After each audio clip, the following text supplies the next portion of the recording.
अस्सलाम वालेकुम। आपको पता है कि सब्र और तहम्मुल में हमने काफ़ी हदीसें पढ़ के अफ़ू और दरगुज़र। अफ़ू और दरगुज़र भी क्या है कि आपको हर बात पे जो आपको अच्छी नहीं पसंद उस पे आपने दरगुज़र करनी है हर बात, और हर बात पे बदला नहीं लेना, हर बात पे गुस्सा नहीं करना, हर बात को जो है अपने दिल में नहीं रखना।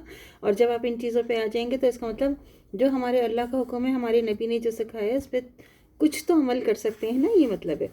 हज़रत उसामा रज़ियल्लाहु तआला अन्हा बिन ज़ैद रज़ियल्लाहु तआला अन्हा बयान करते हैं कि रसूल खुदा सल्लल्लाहु अलैहि वसल्लम अब्दुल्ला बिन उब्बी मुनाफिक की बीमारी में इसकी आदत को तशरीफ़ ले गए। ये वो बीमारी थी जिसमें फिर वो मर गया था। जब आप सल्लल्लाहु अलैहि वसल्लम उसके पास आए तो समझ गए कि अब ये मर जाएगा। तो आप सल्लल्लाहु अलैहि वसल्लम ने उसे फरमाया कि मैं तुम्हें यहूदियों के साथ मोहब्बत रखने से मना किया करता था, और वो इस वक्त भी गुस्ताखी से बाज न आया और बोला कि असद बिन ज़ुरा उनसे नफ़रत करता था। फिर क्या हुआ, वो भी तो मर ही गया। फिर जब अब्दुल्ला बिन उब्बी मर गया तो इसका मुसलमान बेटा हज़ूर सल्लल्लाहु अलैहि वसल्लम की खिदमत में हाजिर हुआ। अर्ज़ किया, ए खुदा के नबी सल्लल्लाहु अलैहि वसल्लम, मेरा बाप अब्दुल्ला बिन उब्बी वफ़ात पा गया है। आप मुझे अपनी क़मीज़ इनायत फरमाएं कि मैं उसे उसका कफ़न दूँ। उस पर रसूल खुदा सल्लल्लाहु अलैहि वसल्लम ने अपनी क़मीज़ उतार कर उसे इनायत फरमा दी। अबू दाऊद की हदीस है। हज़रत इब्न उमर रज़ियल्लाहु तआला अन्हा बयान करते हैं कि जब अब्दुल्ला बिन उब्बी मर गया तो उसके मुसलमान बेटे हज़रत अब्दुल्ला रज़ियल्लाहु तआला अन्हा बिन अब्दुल्ला बिन उब्बी रसूल खुदा सल्लल्लाहु अलैहि वसल्लम की खिदमत में हाजिर हुए और दरख्वास्त की कि अपनी क़मीज़ अदा कीजिए ताकि मैं उसे अपने बाप का कफ़न बनाऊँ। आप सल्लल्लाहु अलैहि वसल्लम ने इन्हें क़मीज़ अता कर दी। फिर उन्होंने हज़रत सल्लल्लाहु अलैहि वसल्लम से दरख्वास्त की कि उसकी नमाज जनाजा भी पढ़ा दीजिए। तो पेश पर रसूल खुदा सल्लल्लाहु अलैहि वसल्लम उठ खड़े हुए ताकि जाकर उसकी नमाज जनाजा पढ़ा दें, मगर हज़रत उमर रज़ियल्लाहु तआला अन्हु ने उठकर रसूल खुदा सल्लल्लाहु अलैहि वसल्लम का कपड़ा पकड़ लिया।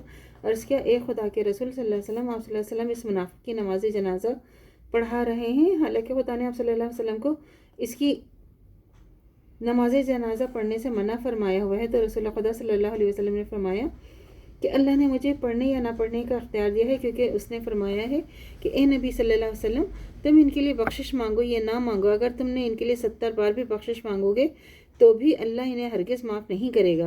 ये सूरह तौबा की आयत नंबर 80। लिहाजा मैं इसके लिए 70 बार से ज़्यादा बख्शिश चाहूँगा। हज़रत उमर रज़ियल्लाहु तआला अन्हु ने अर्ज़ किया, वो तो मुनाफिक है। तो रावी बयान करते हैं कि इसके बावजूद रसूल खुदा सल्लल्लाहु अलैहि वसल्लम ने अपने फितरी अफ़ू दरगुज़र की बिना पर उसकी नमाज जनाजा पढ़ा दी। इस पर अल्लाह ताला ने यह आयत नाज़िल फरमाई कि आइंदा इनमें से जो कोई मरे इसकी नमाज जनाजा तुम हरगिज़ ना पढ़ना और ना कभी इसकी कब्र पर खड़े होना। यह सूरह तौबा की आयत नंबर 84 है। इससे वाज़ेह हो गया है कि आप आइंदा मुनाफिक की नमाज जनाजा पढ़ने की इजाज़त नहीं। सही बुखारी की हदीस है।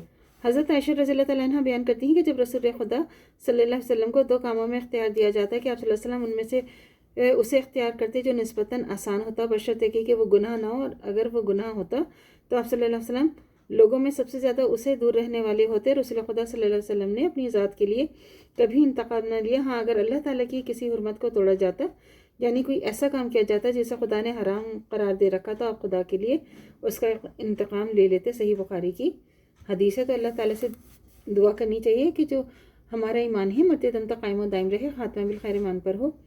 इजाज़त दीजिए। अल्लाह हाफ़िज़। मेरे चैनल को लाइक कीजिए, शेयर कीजिए, सब्सक्राइब कीजिए। शुक्रिया।